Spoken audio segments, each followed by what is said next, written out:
Good afternoon, you ruddy lovely people. The Premier League is back. The best league in the world returns this weekend, and thank God it does, because the last 2 weeks of international football have been an absolute ball. We've had no competitive club football, no Spurs on Monday, on Tuesday, on Wednesday, on Thursday, on Friday, on Saturday, on all the days that Craig David makes love on over the last couple of weeks. But now we have a month full of Spurs in the Champions League, in the Premier League, and in the Carabao Cup. But then, of course, we've got another international break. I mean, what absolute vegetables, what cabbages organised 3 international breaks in the first 12 game weeks of the Premier League season?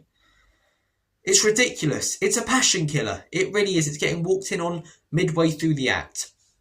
Just kills the passion that's building, kills momentum for teams, kills form. It's so frustrating. It really is. Look, certain teams will be happy with it being an international break if they're on bad form. But, for example, Spurs, we're 7 games unbeaten in all competitions. And then you hit us with an international break. It's like, just keep it going, man. Keep it going. Although next season, I think they're planning to put 2 international breaks together. I think the second and the third. So, hopefully that makes things a little bit easier. But then that's 1 mega international break as well. That's 3 or 4 weeks then of international football.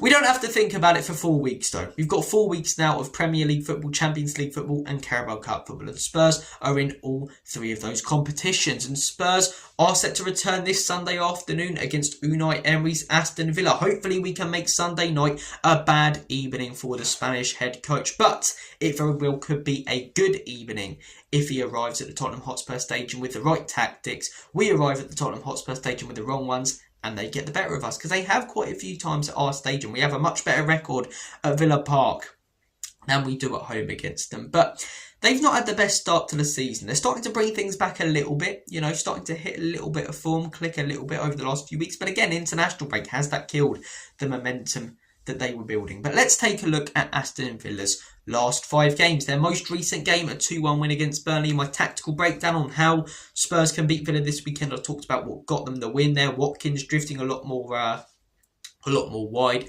dragging Burnley's centre half out of position, and then that freed up the space for Marlon to thrive and score his 2 goals. It was a good win for Villa. I caught quite a bit of that game, and in all honesty, 2-1 flat as Burnley. They could have won that 5 or 6-1. Their best performance of the season by a mile. By a country mile. The game before that, a 3-1 win against Fulham. John McGinn boarding out in that game. He was fantastic. Game before that, 1-1 draw away against Sunderland. On the surface, that doesn't look too bad. Stadium light, tough ground to go to. But when you consider that up to that point they hadn't scored a goal, they score their first goal. Sunderland are down to 10. And somehow they don't win. It's not a good look, man. It's not a good look. The game before that, 0-0 draw at, I nearly say Goodison Park. It's not Goodison Park, it's the Hill Dickinson Stadium now. 0-0 draw there though. Grealish was tearing them apart. They were lucky to come away with a point. And the game before that, the Palace game, or as I like to call it, the Marco Bizot game. That's all I remember from before that game. Emery getting questioned about the lineup, questioned about Martinez potentially moving, and he only had one response, didn't he? Marco Bizot. But yeah, they were very, very poor in that game. Very, very poor. Mateta tore them a new one. Ismail Assar tore them a new one. They were getting cut apart like a carrot cake at Christmas. They really, really were. But they are starting to bring things back. As I say, tactically they normally set up in either a 4-2-3-1 or a 4-4-2 with a lot of their play coming down the middle. Like I said, in my tactical breakdown, if you want it more in depth, check that out. A lot of their players come through the middle of the park. So Spurs need to be compact this weekend to try and shut them out. They haven't conceded loads of goals. They haven't scored loads either. Average goals scored per game, 0.86. For a team that wants to be getting in Europe, that is pathetic. It really is. But they have scored 5 goals in their last 2 Premier League games. So they are starting to turn things around a little bit. Conceded a goal a game. That's not terrible. Most teams, have a record like that unless you've got a really solid defence like Thomas Frank's Spurs. Their danger man, I would say it's Marlon. I think Watkins now drifting a lot more out wide is more dangerous, not for what he can do, but for the space that it frees up for others, like Daniel Marlon, and I'm a big fan of him. Rightly so. Rashford and Asensio were getting a lot of credit when Villa were performing well last season, but I feel like Marlon went under the radar and he was smashing it as well. Big fan of him. Very good for the Netherlands from what I've heard over the last couple of weeks in the international break. So he's definitely a guy to keep an eye on. Their best player, in my opinion, John McGinn. I don't know why, people don't give him the credit that he deserves. Is it because he hasn't got like a fancy name or something? He isn't like a hipster choice footballer who's come from like the Austrian league and been stat padding over there. I don't get why this guy doesn't get the credit he deserves. For me, he's one of the best midfielders in the league. He's your old school central midfielder, not a 6, not a 10, a proper number 8, right in the centre of the park, can do the attacking stuff, can do the defensive stuff, and he just seems to get around so much, John McGinn. His work rate, how active he is on a football pitch, he's everywhere. Some of his heat maps, you just see that he's literally all over the pitch. Literally all over the pitch, like an absolute lawnmower. And if I was a Villa fan, he'd be my favourite player. I'd class him as a legend, because that guy, what a player he is. What a player he is. When I'm looking at Tottenham's start to the season, we won't go as in-depth as the Villa one, because this is the Tottenham channel. We discuss it a lot. It's been a very good one. Average goals scored 1.86 every game. Average goals conceded 0.71. That is incredible when you look at how many goals we conceded last season. Well done, Thomas Frank. Normally tactically set up in a 4-2-3-1 or a 4-3-3.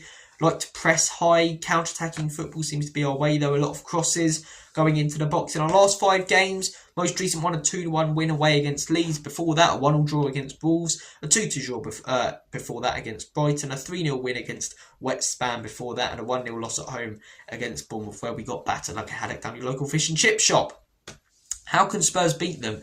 I believe Spurs should set up with a 4-3-3. I think we should go with the midfield of Sarr, Paulinho and Bentancur to make ourselves compact. And I think we should go with pace on the wings to try and catch Aston Villa out in those areas, because they don't have a quick defence and their fullbacks aren't the best.